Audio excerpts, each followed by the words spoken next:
بسم اللہ الرحمن الرحیم۔ السلام علیکم میرے دوستو۔ ابھی کچھ دن پہلے میری ملاقات ایک صاحب سے ہوئی تھی جو دیکھنے میں بظاہر عام سے انسان لگ رہے تھے، لیکن ان کے چہرے پر سکون اور اطمینان بہت واضح نظر آ رہا تھا۔ تھوڑی سی بات چیت کے بعد انہوں نے مجھ سے اپنی زندگی کا ایک ایسا تجربہ شیئر کیا جو میرے لیے نہ صرف حیران کن تھا بلکہ میرے ایمان کو تازہ کرنے والا بھی تھا۔ انہوں نے بتایا کہ کچھ عرصہ پہلے وہ شدید مالی تنگی اور بے روزگاری کا شکار ہو گئے تھے۔ آمدنی بہت کم تھی اور خرچ دن بدن بڑھتا جا رہا تھا، یہاں تک کہ گھر کے حالات اتنے خراب ہو گئے کہ ذہنی دباؤ نے انہیں بیمار کر دیا۔ ہر طرف سے دروازے بند تھے، رشتہ دار اور دوست بھی ساتھ چھوڑ گئے، ایسے میں اور کوئی راستہ نظر نہیں آ رہا تھا۔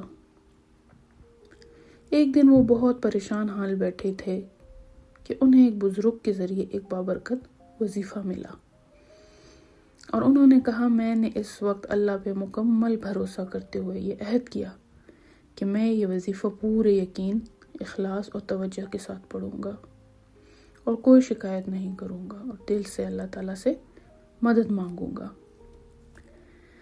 وہ کہتے ہیں، میں نے یہ وظیفہ 21 دن لگاتار پڑھا، دن کے کسی بھی وقت، لیکن ہر روز مقررہ تعداد پوری کرتا تھا، اور اللہ کی قدرت دیکھی کہ محض چند دنوں میں ایسے اسباب پیدا ہونا شروع ہوئے جن کا تصور بھی نہیں تھا۔ اچانک نوکری کا دروازہ کھلا، پرانی قرض داریاں آسانی سے ادا ہو گئیں اور رزق میں اتنی برکت ہوئی کہ گھر میں خوشحالی لوٹ آئی۔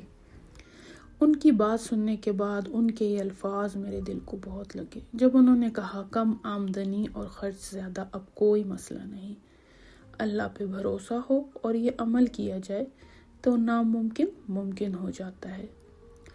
وظیفہ یہ ہے دوستوں کہ یا حیو یا قیومو برحمتک استغیث، یہ کلمہ روزانہ 313 مرتبہ پڑھنا ہے اور شروع اور آخر میں 3، 5، 7 مرتبہ درود ابراہیمی پڑھنا ہے۔ یہ وظیفہ خاص طور پہ مالی تنگی، بے روزگاری، قرضوں کے بوجھ اور رزق کی بندش کے لیے ہے، لیکن شرط یہ ہے کہ یقین آپ کا کامل ہو، نیک نیت ہو اور دعا دل سے کی جائے۔ آخر میں ان صاحب نے کہا، جب اللہ مدد کرتا ہے تو دروازے ایسے کھلتے ہیں جیسے خزانے کے صندوق کھل گئے ہوں، اور انسان حیران رہ جاتا ہے کہ یہ سب ہوا کیسے۔ اگر آپ بھی زندگی میں مشکلات، بے روزگاری یا مالی پریشانیوں سے دوچار ہیں تو اس وظیفے کو ایک بار ضرور آزمائیں اور اس کے بعد اس کے کرامات دیکھیں اور اللہ سے مدد مانگیں۔ اور اگر یہ ویڈیو آپ کے لیے فائدہ مند ثابت ہو تو اسے لائک، سبسکرائب اور شیئر کریں تاکہ اور لوگ بھی اس سے فائدہ اٹھا سکیں اور اللہ کی رحمت